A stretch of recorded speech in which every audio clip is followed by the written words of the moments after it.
तुम्ही SP कॉलेजला असतानाच श्रीम माटे तुम्हाला शिकवायला होते, जे म्हणजे महाराष्ट्रामध्ये मराठी साहित्य जगतामध्ये माटे मास्तर म्हणून प्रसिद्ध आहेत. तुम्ही त्यांची एकदम लाडकी विद्यार्थिनी अशी तुमची ओळख होती.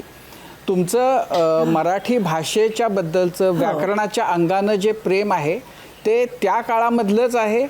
त्याची सुरुवात किंवा त्याची बीजं कशी पडली? हो, पहिला दिवस मला आठवतो. त्यावेळेस दामल्यांचं आदर्श मराठी व्याकरण हे पुस्तक नेमलेलं होतं. माट्यांनी आम्ही वर्गामध्ये आल्यानंतर पहिला प्रश्न आम्हा विद्यार्थ्याला 7-8 विद्यार्थ्यांना विचारला की दामल्यांचं व्याकरणाचं पुस्तक कोणी घेतलेलं आहे, कोणापाशी आहे. मला कल्पना असे, मी आपला हात वरती केला, पण त्यांनी असं सगळीकडे पाहिलं आणि सांगितलं, अरे तुझ्या एकटीचाच हात वर दिसतोय. मग त्यांनी मला आशीर्वाद दिला की तू व्याकरणामध्ये अगदी त्याच्यामध्ये खूप मार्क्स मिळवशील आणि तुझा हा विषय आवडीचा होईल.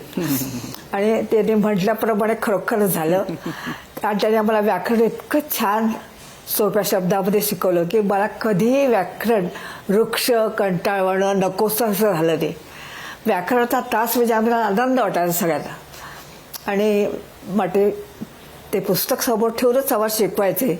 त्यांचा काही विरोध असेल तर तो सांगायचे.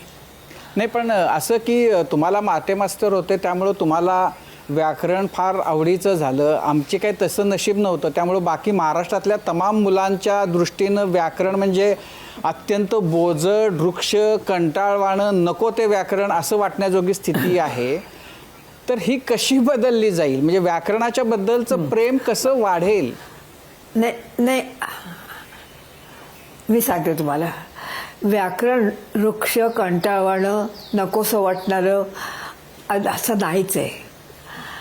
तुम्ही कसं शिकवता याच्यावरती तुम्हा विद्यार्थ्यांना तो विषय कसा वाटतो हे अवलंबून आहे. शिक्षकच तो अतिशय वृक्ष कंटाळवाणा त्याच्याकडे दुर्लक्ष करून अर्धवट त्याचं ज्ञान घेऊन असं शिकवतात. आणि त्यामुळे मुलांना तो कंटाळवाणा वाटतो, वृक्ष वाटतो, नकोसा वाटतो. पण माट्यांसारखे शिक्षक तो विषय इतका सुंदर शिकवायचे, इतक्या सोप्या शब्दामध्ये शिकवायचे की त्या विषयाविषयी आपल्याला सगळ्यांना गोडीच निर्माण झाली.